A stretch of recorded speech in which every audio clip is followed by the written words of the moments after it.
Warning, the following workplace horror stories are true. Names of individuals and companies, employees and employers have been changed to protect all involved. Viewer discretion is advised.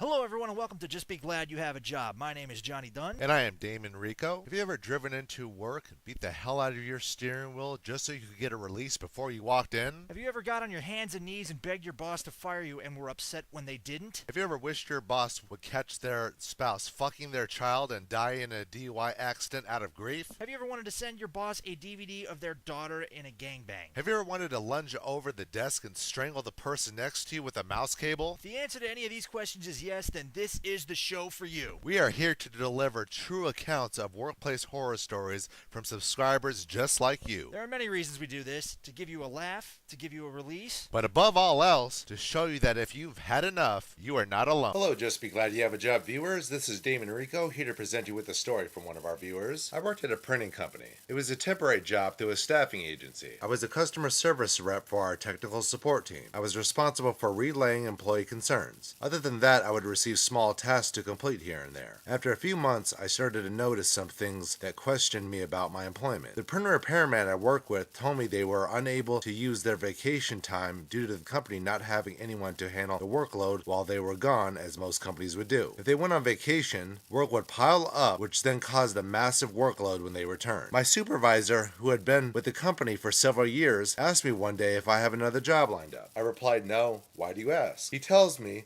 if I find another job to take it because it's a bad company to work for. A few weeks later, I received a call from the director asking me how everything was going. He said, "I'm calling you to let you know you're doing a wonderful job and we love having you with us." The Friday following this great review, after work I find a voicemail on my cell from the temp agency I was hired by. The voicemail was to tell me the assignment has ended. That was it. I called the agency as soon as I could to clarify what had happened. Well, can you believe this? I'm told they had 12 customer complaints about me being rude over the phone. I go on to explain what the director had told me the week prior. Unfortunately, the agency said this incident will now go in my file, but wants to help me find another job. Seriously, what the hell? My boss was right. How could the director say great things about me, then a week later let me go? Now, the 5 ways the director could do to redeem himself in the eyes of the Just Be Glad You Have a Job audience. Number 1. Headbutt a live chainsaw dead center between the eyes, thus cutting your face into 2 pieces, earning you the nickname Two-Face. Number 2. Have the submitter thrust a live cattle prod to the grundle that you may ejaculate and shit your pants on camera. Number 3. Receive a devil's triangle 3-way from a pair of midgets named Yin and Yang.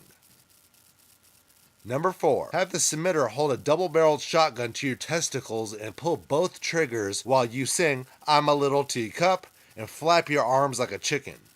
Last but not least, number 5.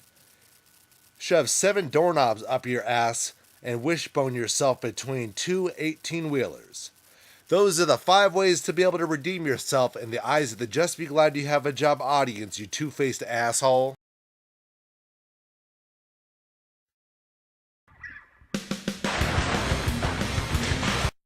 Thank you for tuning in to this week's edition of Just Be Glad You Have a Job. My name is Johnny Dunn, and remember to get your boss to say his name backwards just to see if he goes into the 5th dimension of Planet Motherfucker. If he does, then you were right to start job searching at work. Have a good week.